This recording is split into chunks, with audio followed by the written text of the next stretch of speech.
What's happening? Big K Beezy, we back in this thing. K Beezy for Sheezy. We here to talk about Melyssa Ford as she speaks on being a pawn in the Drake Joe Budden beef. Okay.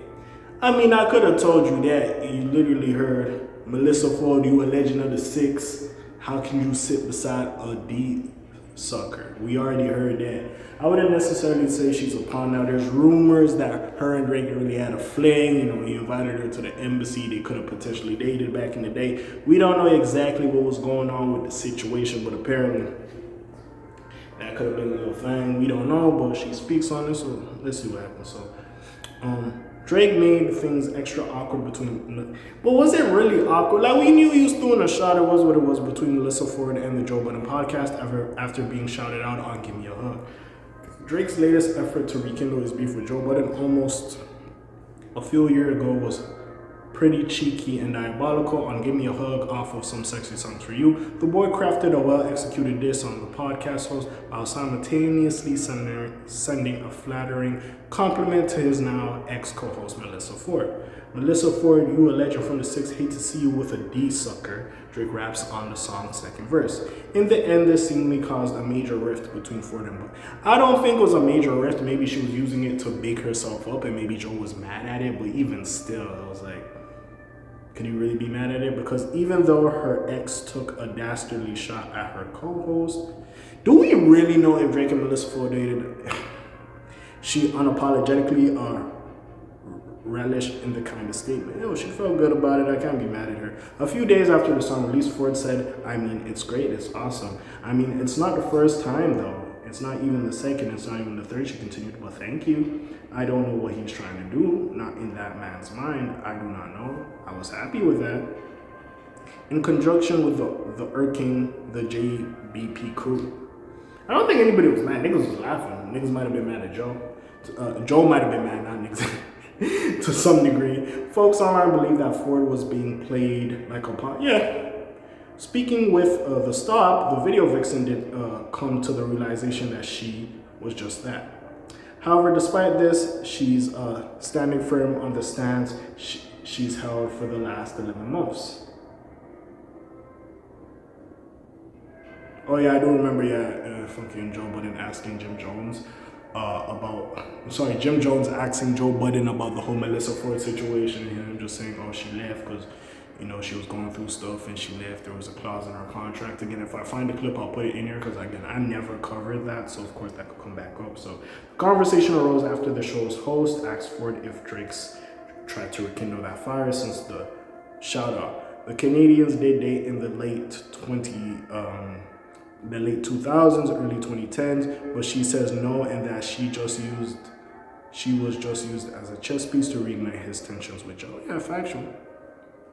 Drake has dated everything. That's crazy. Anyways, for a lack of a better way of putting it, I kind of think I might have been a little bit of a pawn. I'm fine with that. Shit. Saying Melyssa Ford, you're a legend from the six, I'll take that. She has also been doing fine since exiting the JBP late last year as well. She's still yet to reveal what the cause was. However, Ford may never, as it seems, it was just time for her to move on and nothing more. She might have signed an NDA, we don't know. But anyways, of course, tons of speculation arose after her name was dropped from the intro and her appearance became less frequent. Some assumed it was because of the Drake track. Others pointed to contract disputes, among other things. Debates about her and Joe not getting along were also happening, but the podcaster sort of debunked those theories in Jim Jones's interview. I didn't do a swap, he said, in regard to Mona Love taking Melyssa's spot. Melyssa stepped away and Mel was negotiating for quite some time. Shout out to Melyssa, we love her. All in all, remains a mystery as to why she ultimately left appearing on the Joe Budden podcast. I mean, hey, she's at her best. I can't really be mad at her, but bro, she called it out herself that, bro, she thinks she was a pawn in this shit, and she was. Again, Drake has no issues with you. We all know the ties to you being from Canada. So it is what it is. Y'all dated in the past. Y'all have some type of relationship. So, of course, him saying, Melyssa Ford, you a legend from the six, how you hang with how you sit next to a D sucker. Sorry about that. Yeah, he shouted you out by also dissing Joe. It was what it was.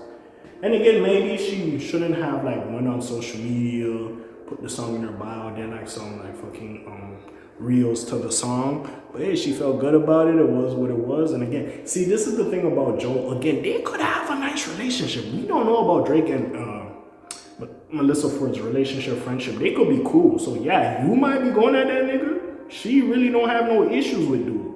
So you over here, like, oh, this nigga talking shit. She like, oh, you bigging me up. It was what it was. So again, it is what it is at the end of the day. We'll see exactly what comes from it. It says she was talking to the star. Was she talking to Danny? Danny got a little interview? That's what y'all telling me? But anyways, besides all that, man, what do y'all think about this? Do y'all think this potentially could have been a reason that Mel left? Or I might have just think maybe potentially too much dogpiling. I don't know. And again, I feel like she was always going to leave, especially when she launched her podcast. I feel like eventually she was going to gracefully bow out and do her own thing, which it is what it is. But hey, we'll see exactly what happens with the little situation. I do agree. She was used kind of as a pawn, but hey, we'll see what it is. And again, hey, listen, Joe, you sit beside her. Hey, it was an easy bar to construct. So anyways, we'll see where this goes. Besides all that, you already know what it is. It's your friendly neighborhood K.A. signing off for today. The Black TJ Detweiler doing this thing. My name ring bells like Quasimodo. Hit like, subscribe. You try to hit a little bit more to hear me. And I'm gone. Shalom, Zoom, peace, else gang. Aye.